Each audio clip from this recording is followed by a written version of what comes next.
Все, снимаем видео. Идите сюда, ребят.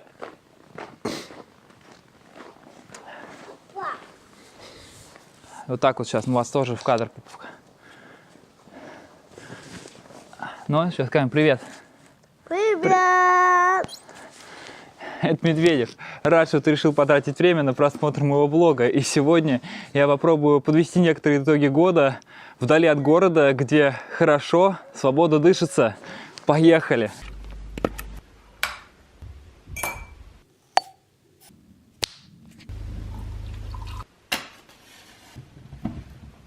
Как вы понимаете, в такой обстановке делать какое-то серьезное видео не хочется.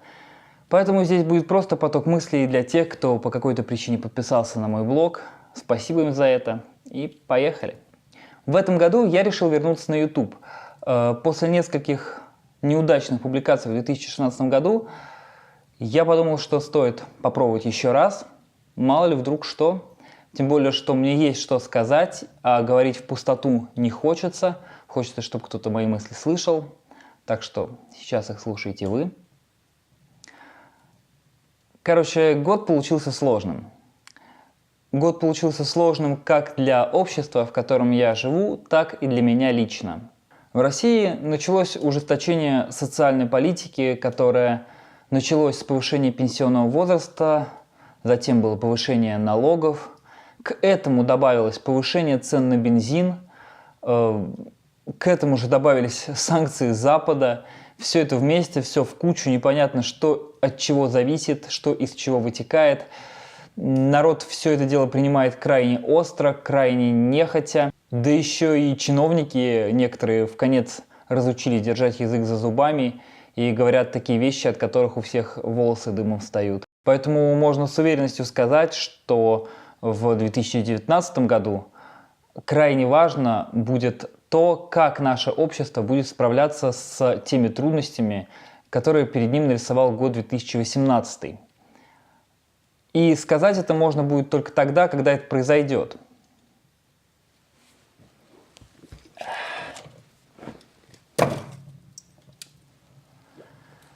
В любом случае, рано или поздно перед обществом станет выбор. Революция или контрреволюция, или эволюция. Общество должно будет понять, куда и как ему двигаться. Но у меня на данный конкретный момент складывается впечатление, что наше общество вообще не очень готово к каким бы то ни было сложным решениям. Такое ощущение, что оно немножко спит. И причем его, можно сказать, активно будет со всех сторон. Можно сказать, даже бьют по щекам. Просыпайся, просыпайся. А общество пока продолжает спать. Можно сказать, что с одной стороны его бьют социалисты, о них поговорим чуть позже. С другой стороны, государство, которое пытается из народа выжать побольше денег, причем не совсем понятно на что, на действительно противодействие внешней угрозе или на себя любимых.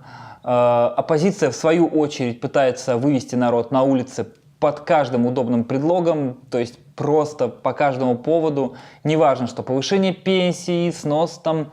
Вот в 2017 году был снос пятиэтажек, хрущевок, и тоже надо было митинговать. Естественно, Навальный присутствовал и там.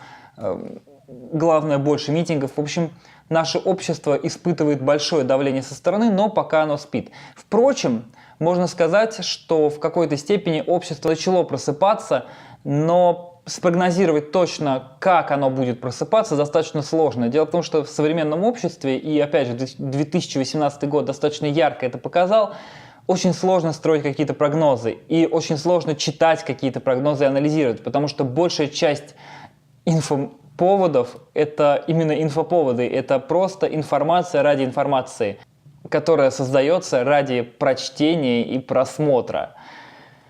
В общем, на самом деле, на фоне всех этих проблем, то как раз о чем я хотел поговорить, о социалистах, будет немножко моя теория. Мне кажется, что сейчас поднимают голову наши социалисты. Как раз на фоне всех этих проблем, на фоне того, что социальная политика плохая, общество пока что спит, и его можно растолкать в нужную сторону, скажем так, появляются постепенно в медиа, пока что только в медиапространстве, люди, которые выступают за восстановление социализма. Кто-то хочет вернуть все к временам СССР, к тому строю. Кто-то считает, что социализм можно построить заново, несколько иначе. Но в любом случае левое движение в России сейчас действительно набирает обороты. И мне кажется, что в ближайшие годы это движение будет только усиливаться, потому что рост благосостояния граждан либо остановится, либо благосостояние граждан начнет ухудшаться. Можно вообще так сказать, благосостояние начнет ухудшаться. В общем, граждане станут жить хуже, и вероятно, что социализм будет как возможная некая утопия маячить перед ними, и, возможно, кто-то на этом сможет сыграть. Вообще, любопытно посмотреть, что получится у наших младосоциалистов. Пойдут они путем Владимира Ильича Ленина или смогут избежать его ошибок, или, может быть, они найдут общий язык с церковью. Все это покажет время. Сам лично я участвовать в социалистическом движении никак не хочу, потому что сам считаю, что социализм – это утопия в какой-то степени. Мне кажется, что социализм, как общественный строй, слишком много требует от каждого отдельного гражданина не только с точки зрения общественной, социальной, а прежде всего с точки зрения духовной и личностной. Социализм как бы требует от человека быть идеальным, а люди по природе своей не идеальны. Но я отклонился от итогов года, поехали дальше. И сейчас я немножко вообще отойду в сторону от политики, немножко поговорю о себе любимом. Дело в том, что этот год во многом стал для меня рубежным. Рубежным в том плане, что я вообще по возрасту официально отношусь еще к молодежи. Мне еще нет 30 лет. А учитывая, что возраст молодежи у нас хотят продлить до 35 лет, так вообще я еще молод душой и телом и все такое. Но вот меня уже как молодежь совсем не воспринимают. И я столкнулся достаточно остро с тем, что я уже воспринимаюсь другими людьми исключительно как взрослый, состоявшийся человек. Не то чтобы я был этому как-то очень не рад, но вот так живешь себе, живешь, как-то развиваешься, детей воспитываешь, а потом раз, и ты как бы вдруг взрослый человек. И сразу на этом фоне появляется такая вещь, как проблемы. У взрослого человека должны быть взрослые проблемы. Весь конец прошлого года и все начало этого, всю зиму, начало весны, машина, на которой мы ездили, она ломалась просто в пух и прах. Это был какой-то кошмар. Мы ее чинили чуть ли не каждые 2 недели. Она то глохла, то у нее отрывался стартер, она вообще не заводилась. В общем, это был просто какой-то форменный кошмар. И в итоге мы ее с горем пополам продали. И пришлось очень серьезно напрячься, чтобы купить хоть что-то подходящее взамен. Но как-то у нас это получилось. Я, честно говоря, до сих пор не совсем понимаю, каким именно образом, то есть за счет каких сил.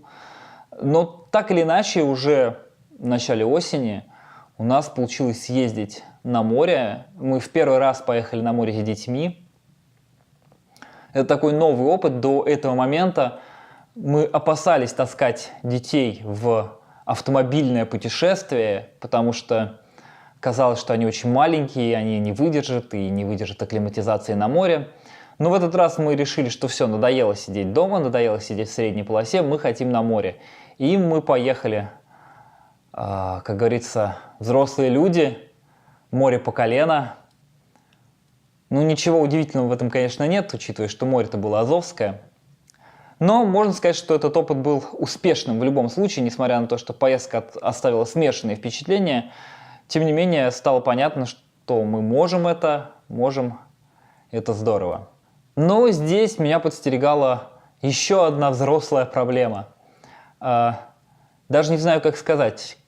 Мне стыдно немножко в этом признаваться, как человеку, которому еще нет 30, но после моря у меня дико разболелась рука. Причем самое обидное в этом было то, что я совершенно не мог применить старый добрый метод, который всегда работал в моей жизни.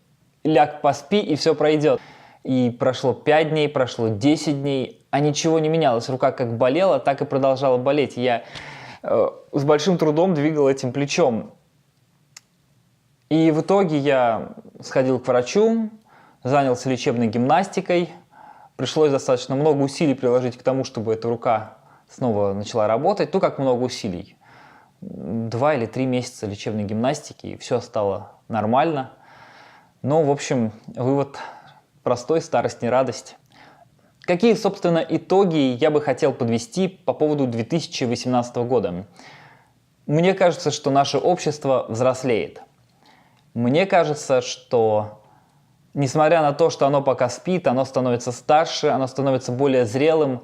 Не очень мне хочется в данном случае применять название гражданское общество. Но мне кажется, что да, наше общество действительно обретает черты гражданского общества. Ну и вместе с обществом в какой-то степени взрослею и я. Такие вот итоги. Этому видео можно поставить лайк, если очень хочется, или дизлайк. Нет, знаете, дизлайк лучше не ставить, это же просто новогоднее видео. И если ты смотришь по какой-то этой причине, но еще не подписан на мой канал, подписывайся. Увидимся в новом году. С наступающим!